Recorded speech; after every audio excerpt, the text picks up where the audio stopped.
Berapa persen setan mengganggu kehidupan manusia? 100%. Setan itu seperti apa?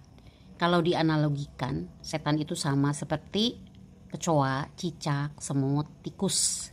Kenapa dianalogikan seperti mereka? Karena mereka sama-sama senang sama yang kotor-kotor, yang banyak tumpukan-tumpukan.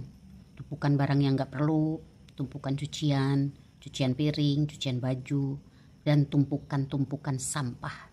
Dan mereka suka sama rumah yang penjagaannya kurang, banyak celah-celah untuk bisa masuk ke dalamnya.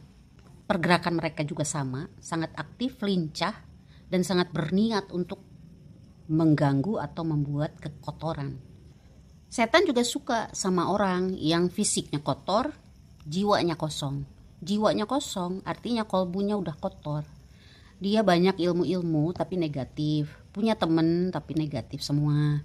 Penyakit hatinya juga aktif, sehingga hal-hal negatif tersebut menguasai jiwanya. Semua hal-hal yang negatif tersebut bersumber dari kutub negatif yang ada di dalam kolbu.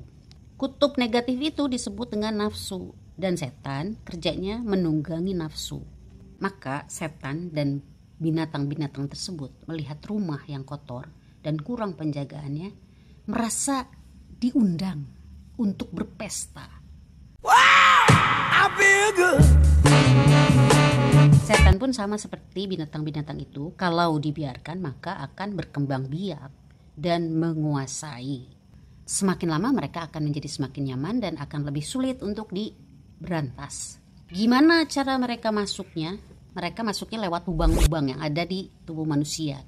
Beberapa di antaranya adalah lubang hidung, mulut, telinga, pori-pori, pusar. Mereka juga masuk lewat jiwa yang kosong.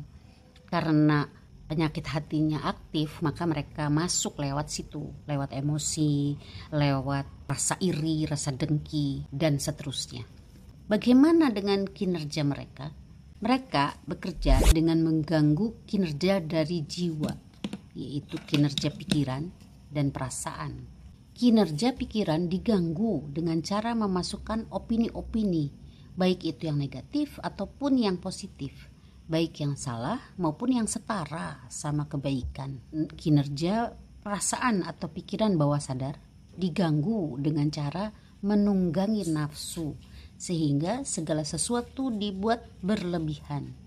Manusia punya nafsu, punya emosi, termasuk juga nafsu makan. Seseorang yang memiliki nafsu makan namun bisa mengendalikannya, maka tidak akan makan secara berlebihan. Tetapi kalau nafsunya sudah ditunggangi oleh setan, maka nafsu makan tersebut bisa dibuat menjadi berlebihan.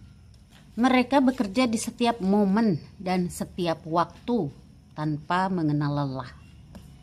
Orang yang makin pintar, makin bijak, makin rajin ibadah akan diganggu dengan hal-hal yang berkaitan dengan kebaikan, setara dengan kebaikan, dan yang berkaitan dengan ibadah.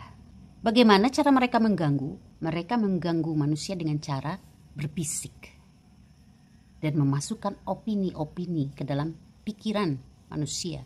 Apa tujuan mereka? Apa target mereka?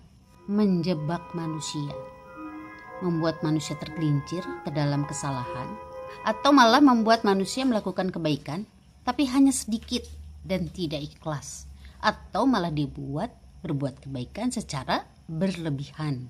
Maka setan memang mengganggu manusia sebanyak 100% karena mereka sangat berniat dan rajin di dalam mengejar target mereka. Kepo Channel.